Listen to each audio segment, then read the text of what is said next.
कम budget में भी किसी मकसद को हासिल किया जा सकता है। भारत ने उसे कर दिखाया।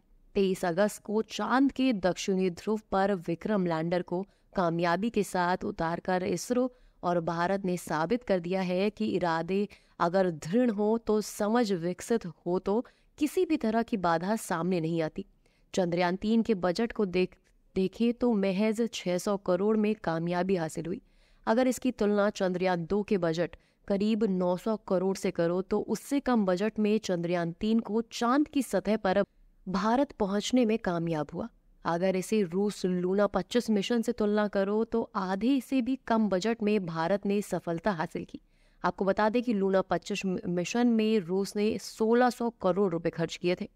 यही नहीं, अगर चंद्रयान 2 के बजट को देखें तो बहुत सी ऐसी मेगा फिल्में हैं जिन्हें बनाने में इससे अधिक रकम खर्च हुई थी। कम बजट के बारे में इसरो के निर्देशक एस सोमनाथ से किसी ने सवाल किया तो जवाब था कि यह तो रहस्य है।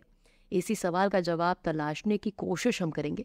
एक मिशन से दूसरे मिशन की तुलना को वैज्ञानिकों से सही नहीं बताया गया, लेकिन ये जरूर कहा गया है कि स्वदेशीकरण, कुशल कार्यक्षमता और सस्ते श्रम शक्ति से ये संभव हो सका।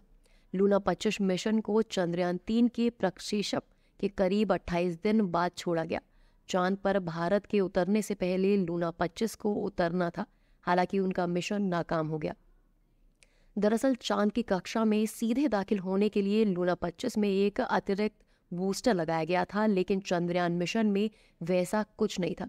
लिहाजा चांद तक पहुंचने के लिए चंद्रयान 3 को धरती की कक्षा के साथ साथ चांद की कक्षाओं में चक्कर लगाने पड़े। जानकार बताते हैं कि रॉकेट के स्केल को आप जितना बड़ा करेंगे, खर्चा उतना ही अधिक होगा। जहां तक भारत की बात करें तो हम पहले से मौजूदा अपने रॉकेट सिस्टम पर लगातार शोध कर उसे और उपयोगी बनाने की दिशा में काम करते हैं। अगर आप GSLV को देखेंगे तो उसमें PSLV के मूल सिद्धांतों को बरकरार रखते हुए बदलाव किएगा और उसका फायदा कम बजट में नजर आता है। इसरो के निर्देशक एस सोमनाथ ने बताया कि रॉकेट के निर्माण में स्वदेशीकरण पर खास ध्यान दिया गया। एक और जानकार ने बताया कि अगर आप नासा की बात करें तो वो बड़े बड़े उद्योग घरानों को रॉकेट निर्माण की जिम्मेदारी देने के बाद उसे खरीदते करते हैं और लागत बढ़ जाती है। भारत में ज़्यादातर चीज़ों को खुद बनाया जाता है और इंडस्ट्री का उपयोग वेंडर के तौर पर करते हैं, और लागत में कमी की ये बड़ी वजह है। विकसित देशों की तुलना में भारत में मैन पावर पर आने वाला खर्चा 10वां हिस्सा होता है, और यही नहीं, इसरो की टेस्ट प्रतिक्रिया से भी लागत कम होती है। इसरो से जुड़े एक वैज्ञानिक के मुताबिक परीक्षण के समय हम अपने सभी संसाधनों का सर्वश्रेष्ठ उपयोग करते हैं।